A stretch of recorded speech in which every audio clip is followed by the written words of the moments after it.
My father had 93 years, but it seemed short. In his seemingly long life of 93 years, it was short because it just seems like if we only had more time. Old Testament gives us a view of some people who live to be 500, 600, 700, 800, 900 years old. If I have a chance to ask, I will ask, how come we got shortchanged?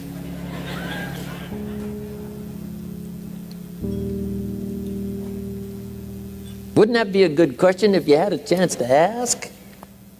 Imagine 700, 800, 900 years to watch generation after generation after generation after generation stay healthy and well. I mean, you gotta be healthy to make it to 900. You gotta take your vitamins.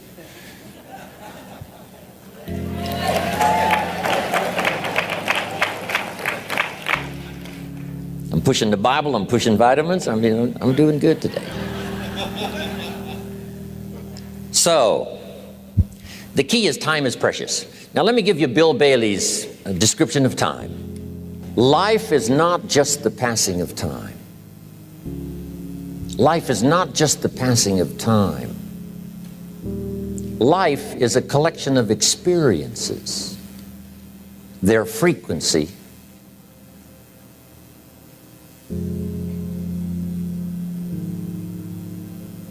and their intensity. Life is not just watching the clock tick away. Life is a collection of experiences,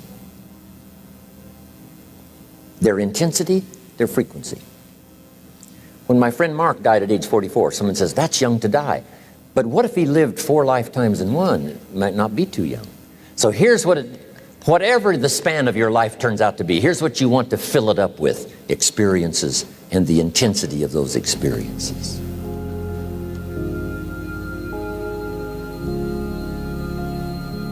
But now let's talk about the management of time. Here's one of the best ones. We covered earlier, when should you start building this hotel? Answer, as soon as you have it finished. Now jot this one down on time management. When should you start the day? As soon as you have it finished.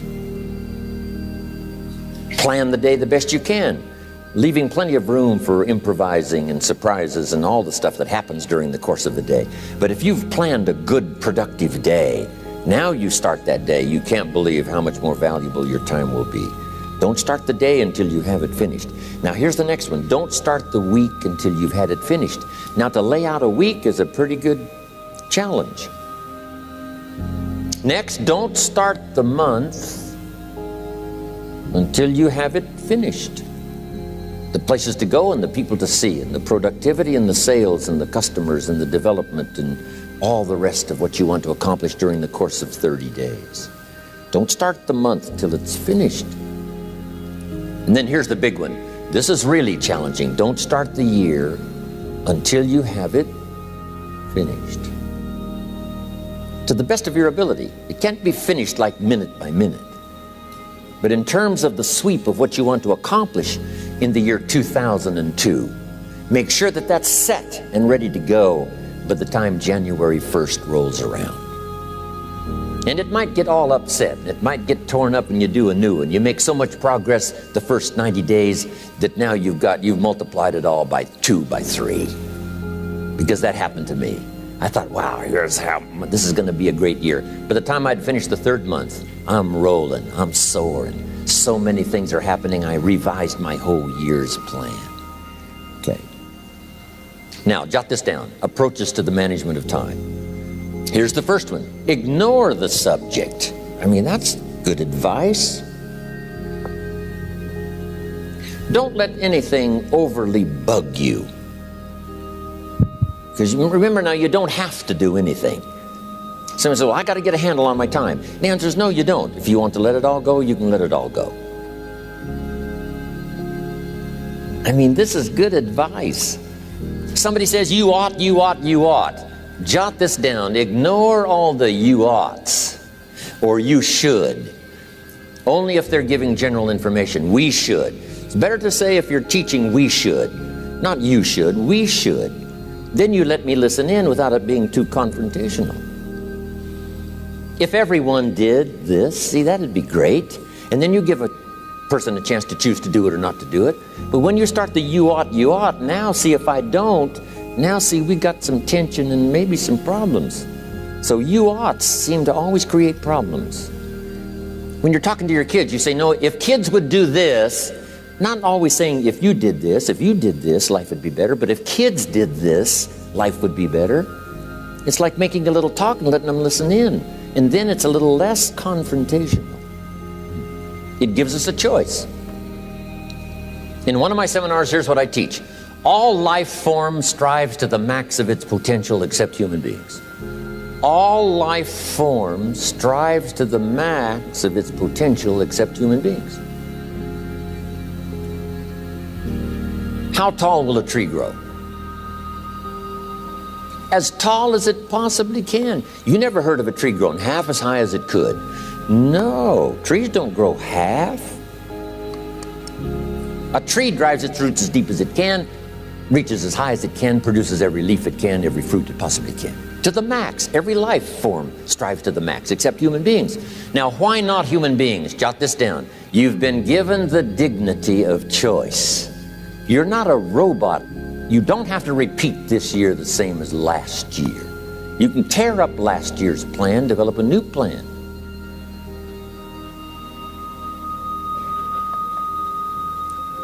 So, the dignity of being a human being.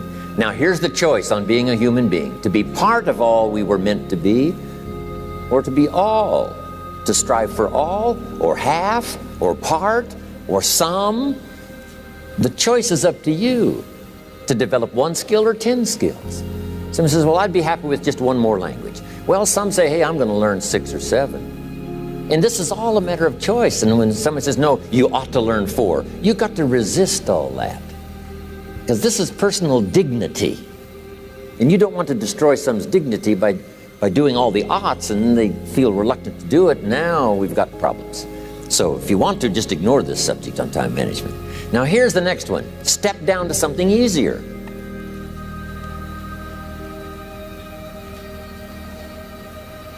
The guy's in sales and he says, oh, I want to own the company. Finally owns the company. Now he's got no time to play golf. He said, when I was in sales, I was making big money playing golf 3 days a week. Heck with this owning something. Heck with managing. My life was never my own after I started to manage. I'm going back to sales. See, this is the key. If you're getting too pressed, you might consider stepping down to something with a little easier time pressure. Little girl says to her mother, Daddy comes home, brings his briefcase and pats me on the head and says hello, disappears and works on his papers. How come my daddy doesn't play with me? And her mother said, look, your daddy loves you very much, but he's so busy at work, he can't get it all done, he has to bring it home. He loves you, but that's why he can't play with you. And the little girl said, why don't they just put him in a slower group? So, jot this down now. If you don't have time for your kids, you might consider joining a slower group. Remember when I said some things I went for cost me too much? So reconsider. Next key to time management, and that's work longer and harder. But see, there's a limit to that. I almost lost my health the first year. I went so crazy about personal development and achievement. I just went bonkers. You know, I told you I was skinny, but at the end of that first year, I was a walking shadow. And then it suddenly occurred to me, what if I got rich and too ill to spend it? I mean, that was a shocker. So I started, you know, developing a little more reasonable. Because I said, if 12 hours won't do it, I'll work 14. If that won't do it, I'll work 18. I mean, how many hours it takes. And sure enough, it cost me too much. So see, working longer and harder for some might be appropriate. You know, if you're just sitting around not doing that much, this might be good, work longer and harder. But you can only work so hard. Here's the key, not to work harder, but smarter. When you've worked as hard as you can, doing the best you can in terms of physical output in the time, reasonable time. Now here's the ultimate in the management of time, and that is you simply become more skillful. When I first got into sales, You know, I was around people that could get, 9 out of 10, 8 out of 10. And when I first started, I could only get 1 out of 10. But here's what I did. I worked around the clock, so that I would make up in numbers what I lacked in skill. That's good in sales. You got to jot that down. When you're new, you make up in numbers what you lack in skill.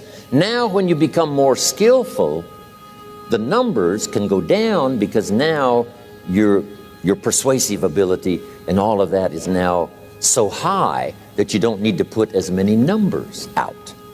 But at first, if you want to compete or if you want to really get good, you've got to put in the numbers. But if you get more from yourself, develop more of yourself, now the time management becomes an easier task. Now here's the next thing. Either you run the project or it runs you. I've found out when you start something, at first you're in charge. All of a sudden, a year later, it's in charge. Some of the companies I started, I'm telling you, I'm in control. A couple of years later, I'm out of control. At first, I've got it on the run. 2 years later, it's got me on the run. Haven't got enough time. I'm dizzy with trying to get it all done. So here's part of the key, and that's to get in charge. Say, I'm going to take charge of my health. One of my albums is entitled, Take Charge of Your Life. Take charge of your time. Take charge of your resources, which we're going to talk about next. Take charge of your health. You're the one that's responsible for it. It's not a requirement of society that you not have a heart attack and take care of your family. That's not a requirement of society, but you must make it a requirement of yourself. Society doesn't require that you build a financial wall around your family nothing can get through. That's not a requirement of society. It's a requirement you impose on yourself to build a financial wall around your family nothing can get through. So impose on yourself this self-development of being in charge, taking charge of your life and your health and your future and your responsibilities and all the rest. Next, reasonable time is enough time to achieve all of your goals. Just jot that down. Reasonable time is enough time. I had to learn that. Reasonable time is enough time. Here's why. It's not the hours you put in, it's what you put in the hours. If you start depositing greater ideas into the hours you've got later than now, I'm telling you later, you can't believe the productivity that will flow. The ideas you can't think of now, a year from now, they'll start to flow. And when you deposit those ideas in the hours you've got, productivity multiplies by 2, 3, 5, 10. Next, time management essential. We've already covered the first one, a written set of goals. And then do priorities on your goals. What's important this week? What's important this month? Here's the next one. Often review. Just go over your goals to make sure that your list is working for you. It's got you inspired. It's got you turned on.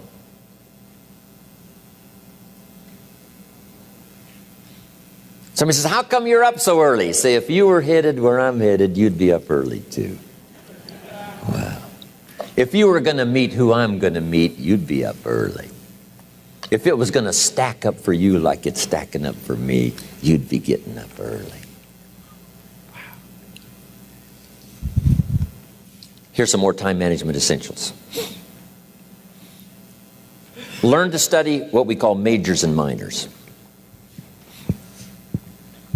You pick up the phone. Here's what you must say when you pick up the phone. Is this a major conversation or a minor conversation? If it's minor, a few pleasantries and you're done. If it's major, maybe you've got to make a few notes. So here's the next one. Important conversations, make an agenda before you make the call. Just jot down a little agenda. It's so easy now to just talk out of your head. Did you ever hear a conversation end like this? Let's see, there was something else. See, you don't look that swift. I can't think of it right now. I'll call you back. See, you look a little incompetent. Let's see, there was something. It escapes me right now. Really? So have you got this now? Make an agenda before you make a call if it's an important call. Now later that saves you all kinds of stuff. You call John in, the salesman, say, John, remember those 4 things we went over? He said, no, we didn't talk about that. And then you pull out your daytime or whatever, and there's the list you made when you made the call. He said, oh yes, seems like I do remember. And you've got him with your list. If it's just, salespeople especially can talk you out of what's in your head. It's true. No, we didn't talk about that. And if you don't have a little proof, I'm telling you, it's gone. So make an agenda before you make a call. So what's major, what's minor? Now here's the key on this. Don't major in minor things. If you take up major time to do minor things, I'm telling you, you'll be behind the curve constantly. Here's what we learn in sales training. What's major time and what's minor time? Here's minor time, thinking about prospects. Here's minor time, making lists of prospects. Here's minor time, keeping books on prospects. Here's minor time, going to see the prospect. Here's minor time, evaluating the prospect after you've been there. That's all minor time. Here's major time, in the presence of the prospect. That's major time. And if you took a look, if you're in sales and you took a look at a week, you'd say, my gosh, I'm spending 90% of my time on the minor stuff and so little time on the major stuff in the presence of. How many hours in the presence of in my day? How many hours in the presence of during my sales week? Because the time that really counts is in the presence of the prospect. Majors and minors. Here's another key time management essential. Don't mistake movement for achievement. It's easy to get faked out by being busy. Guy comes home at night all exhausted, falls in the chair and says, oh, I've been going. Here's the big question. Doing what? It's not the going. Some people are going, and they're doing figure eights. I mean, their progress is small. So don't mistake movement for achievement. Here's another one in sales we learned. Don't mistake courtesy for consent. If somebody's pleasant and they nod, you say, oh, they're going to buy. No, they're courteous. You can't mistake courtesy for consent.